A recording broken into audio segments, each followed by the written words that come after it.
transition from the Roman Republic to the Roman Empire represents one of the most dramatic transformations in Western history. It involved the shift from a system of government based on a complex mix of elected officials, shared power, and citizen participation, to one where supreme power was concentrated in the hands of a single ruler.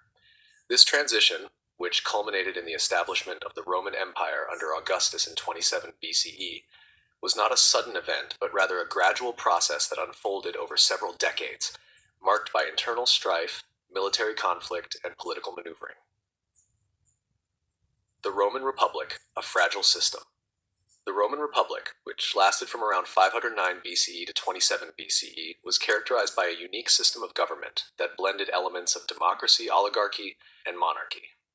At its core, the Republic was governed by a complex structure of elected magistrates, a Senate, and popular assemblies. The Senate, composed of Roman aristocrats, wielded considerable influence in policymaking, while magistrates, such as consuls and praetors, were elected by citizens to lead and administer various aspects of the state. The popular assemblies, which allowed Roman citizens to vote on important decisions, played a critical role in electing magistrates and passing laws.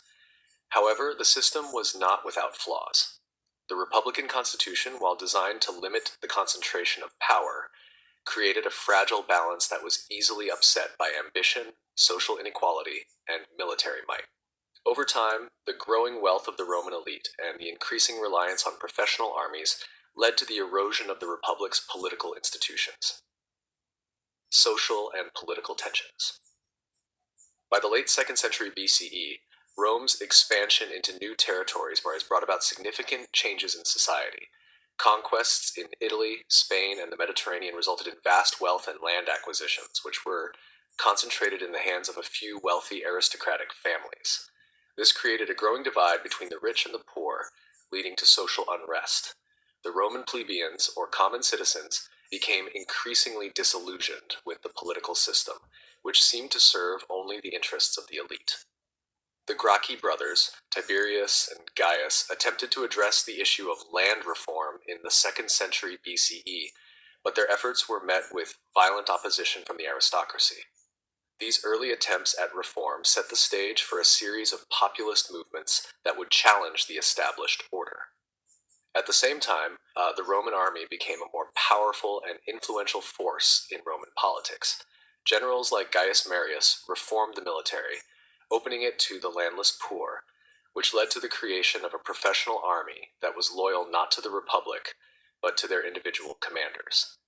This shift in allegiance was a critical factor in the eventual collapse of the Republic. The rise of military strongmen. The late Republic was marked by the rise of powerful military leaders who used their armies to gain political power. These generals, often with significant personal ambition, undermined the traditional republican institutions and sought to use their military might to shape the future of Rome. One of the most significant figures in this period was Lucius Cornelius Sulla. A successful general in the Social War 91 to 88 BCE, Sulla marched on Rome in 88 BCE and seized control of the city. After declaring himself dictator, he implemented a series of constitutional reforms designed to strengthen the Senate and curb the power of the tribunes of the plebs. However, Sulla's reign was marked by proscriptions, an organized campaign of political murders, and he eventually retired, setting a dangerous precedent for future generals who saw the potential of using force to gain power. Following Sulla, the political landscape of Rome was dominated by a series of rivalries between ambitious military leaders. The First Triumvirate, a political alliance formed in 60 BCE between Gnaeus Pompeius Magnus, Marcus Licinius Crassus, and Julius Caesar, exemplified the growing influence of military strongmen. Each of these men sought to expand their personal power, and their alliance allowed them to dominate Roman politics. However, as the three leaders' interests began to diverge, the triumvirate unraveled, leading to a fierce struggle for dominance. The rivalry between Julius Caesar and Pompey was a pivotal moment in the decline of the Republic. In 49 BCE, Caesar famously crossed the Rubicon River with his army, defying the Senate's orders to disband his forces. This act of defiance sparked a civil war between Caesar and Pompey, which ended in Pompey's defeat and death. Caesar emerged as the undisputed leader of Rome, and in 44 BCE he was declared Dictator Perpetuo, dictator for life, a move that alarmed many senators who feared he was on the path to monarchy. The assassination of Julius Caesar. The murder of Julius Caesar on the Ides of March in 44 BCE marked a crucial turning point in the history of the Republic.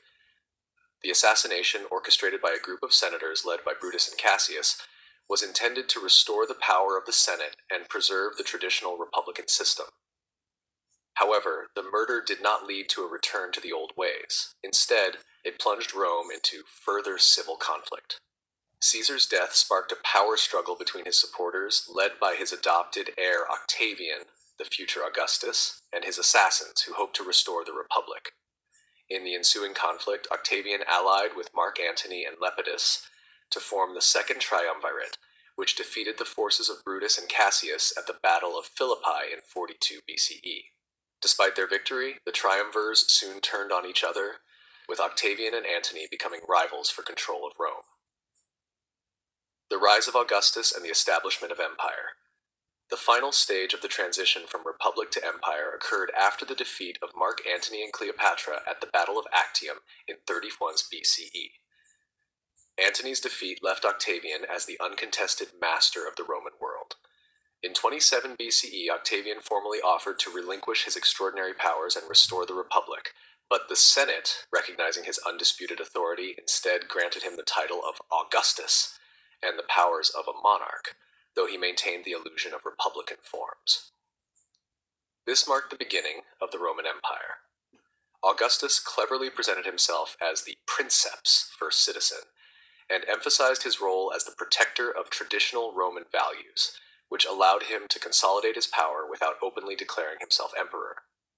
He controlled the military, had the loyalty of the Senate, and maintained the support of the people through a series of reforms that improved the empire's infrastructure and social welfare.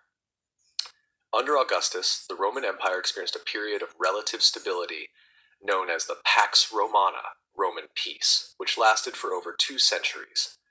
Augustus's reign marked the end of the Roman Republic and the beginning of a new era of autocratic rule, in which the emperor held supreme authority. The transition from the Roman Republic to the Roman Empire was a complex process that unfolded over several decades, driven by a combination of social, political, and military factors. The weaknesses of the republican system, exacerbated by the concentration of wealth and power in the hands of a few elite families, created an environment ripe for the rise of military strongmen. Figures like Sulla, Pompey, Caesar, and Augustus used their armies and political skill to erode the power of the Senate and the traditional republican institutions. The assassination of Julius Caesar and the subsequent civil wars set the stage for Augustus to establish a new form of government that would dominate Rome for centuries to come. The Roman Empire, while initially presenting itself as a continuation of the Republic, ultimately concentrated power in the hands of a single ruler, marking the rise of Roman imperial autocracy.